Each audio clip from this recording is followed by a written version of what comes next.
Jorge Bogarín González. Doctor, buenas tardes, ¿cómo estás? Buenas tardes, Perla. Un gusto saludarte. Y tengo entendido que no está hoy nuestro amigo Raúl. Sí, Está sola. hoy se tomó unas mini vacaciones. Mentira, se encuentra ahí en Palacio porque estábamos aguardando una decisión muy importante. Doctor, queríamos conversar contigo con relación a la decisión de la sala penal, teniendo en cuenta que ejerces la defensa de Marilyn Mitchell.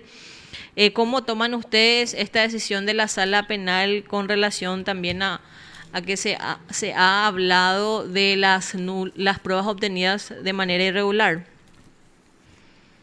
Sí, bueno, estamos ahora analizando el fallo. Estamos hablando, Perla, del acuerdo y sentencia número 297, el 26 de marzo de este año, que está una sala integrada por el doctor Manuel Ramírez Candia, Carolina Llanes y Antonio Fretes. Hay un voto mayoritario ahí de Ramírez Candia con Antonio Fretes y disidencia de la doctora Carolina Llanes. El fallo de la Corte anula la sentencia de primera instancia de juicio oral y anula también la sentencia confirmatoria de ese fallo, de esa sentencia condenatoria del Tribunal de Apelaciones, ordena la realización de un nuevo juicio oral y público. Y lo interesante del fallo es que llama la atención el fallo a los jueces en general, en el sentido de el fundamento de sus decisiones. O sea, estamos hablando, en el caso de Marilyn Mitchell, estamos hablando de una condena de 22 años Sí. que había sido confirmada por el Tribunal de Apelaciones y ahora se anula fundamentalmente, valga la redundancia, por falta de fundamentación. Y sabemos que tanto la Constitución Nacional como el 125, el Código de Procedimientos Penales, establece claramente de que las sentencias tienen que estar fundadas. Incluso habla de fundamentaciones globales, fundamentaciones aparentes que no son realmente fundamentación. No se establece claramente cómo se da el nexo causal entre Marilyn Mitchell, que era la hermana de la persona que fue asesinada, y cómo se habría dado la posición de instigación por parte de Marilyn Mitchell en el asesinato de su propia hermana. Entonces, es interesante en el sentido que, independientemente de las personas involucradas, Perly, interesante que la máxima instancia llame la atención sobre a los jueces en general y al sistema de la necesidad de fundar las decisiones, que por otra parte es un imperativo constitucional. Evidentemente estas sentencias han sido anuladas porque los ministros en voto mayoritario han considerado que no estaban bien fundadas esas decisiones, y incluso hace valoraciones sobre temas de la forma de valorar la pena, la forma de considerar probada la configuración del hecho punible y el nivel de participación de los supuestos involucrados. Y en estos momentos un hecho grave, que es el asesinato de una persona, dos sentencias han sido anuladas. Y bueno, el camino que hay que seguir acá es un nuevo juicio, que la misma Corte lo dice. Doctor, estábamos conversando con Raúl y estábamos analizando el fallo que habla una parte de que al que los indican como el supuesto sicario le tomaron la declaración en sede de investigación de delitos y que o sea, dicha declaración fue irregular, o sea, fue de manera ilegal porque no estuvo presente ni su abogado, ni fiscal, ni nadie. Y posteriormente también dice la sala penal que se introdujo una prueba nula y nos estábamos haciendo la pregunta si es que si fue una de las pruebas fundamentales en el juicio, ¿cómo será que se va a tomar ahora en un nuevo juicio oral y público? Bueno, ahí la Corte marca un precedente interesante de que eh, señala un aspecto, en primer lugar, de nulidad absoluta. ¿Qué son las nulidades absolutas? Ahí el 166 establece que se trata de la violación de expresas garantías constitucionales, como por ejemplo el debido proceso o el derecho a la defensa. Y dice el 166, bajo ningún sentido pueden ser subsanadas ni convalidadas. Un ejemplo de nulidad absoluta es que se tomaba el 350 como que no se le dio oportunidad de indagatoria y lo que el sistema dice, si no se puede acusar si no se da oportunidad suficiente de defensa.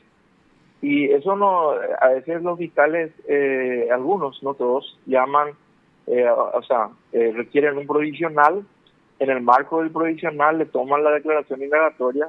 Pero en realidad no es el acto de declaración indagatoria nomás, entre comillas, sino que es la oportunidad suficiente de defensa.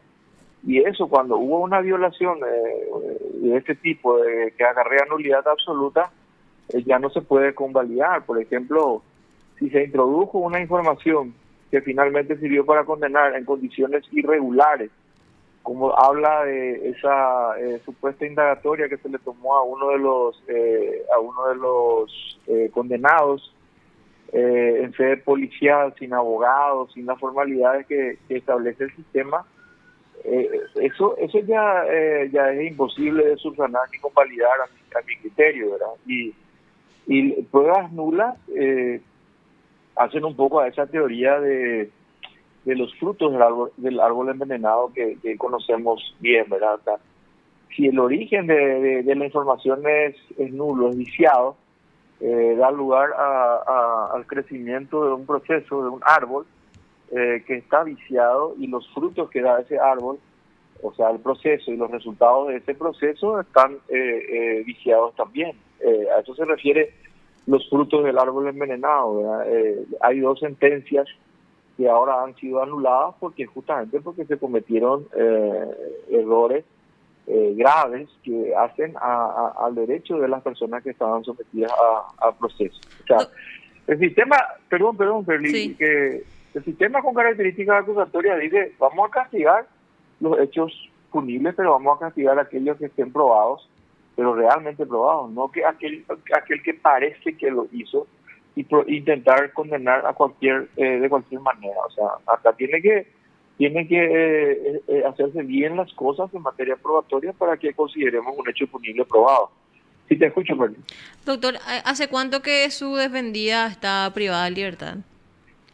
10 años. La pregunta que 10 me años. pedía Raúl que te haga, doctor, es si es que vas a pedir que salga de prisión teniendo en cuenta el tiempo que ya está privada de libertad. Bueno, ahora mismo estamos analizando, ahora mismo nos encontramos con dos sentencias, o sea, la sentencia anulada, no tiene Sí, sentencia, no tiene pena en estos momentos. sí. Quizás lo que se podría analizar es el comportamiento de la pena mínima, que en los casos de homicidio doloso es de 5 años. Sí, por eso Eh, justamente me decía, Quizás esa es la posibilidad interín se realice otro juicio oral y público.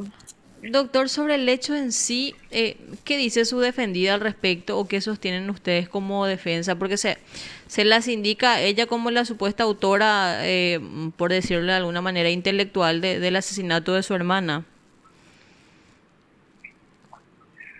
Bueno, en las conversaciones que yo he tenido con Marilyn, desde que la conocí y estuvimos fundamentalmente en el juicio oral y público, y ella ha negado los extremos de esta acusación, ha negado haber dado una orden para asesinar a su hermana, y Yo creo que ahí quedaron muchos aspectos sin investigar que nosotros habíamos señalado en juicio que se hizo hace algunos años.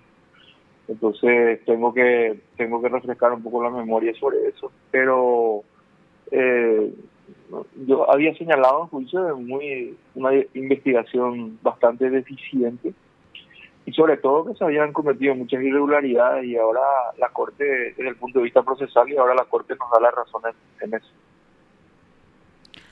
Doctor, esto se tiene que fijar nueva fecha con otro tribunal de sentencia, ¿verdad? Sí, claro, al haberse anulado el fallo dictado por los jueces, estos jueces, ellos tienen que apartarse del entendimiento de la causa. Es una causal de excusación o de recusación el que se le haya anulado el fallo. Entonces el juicio tiene que ser realizado con otros jueces. Perfecto, doctor. Muchísimas gracias por este contacto. Muy bien, Perly, te envío un fuerte abrazo y éxitos a ustedes también. Gracias, doctor. Lo escuchaste aquí en PDS. El abogado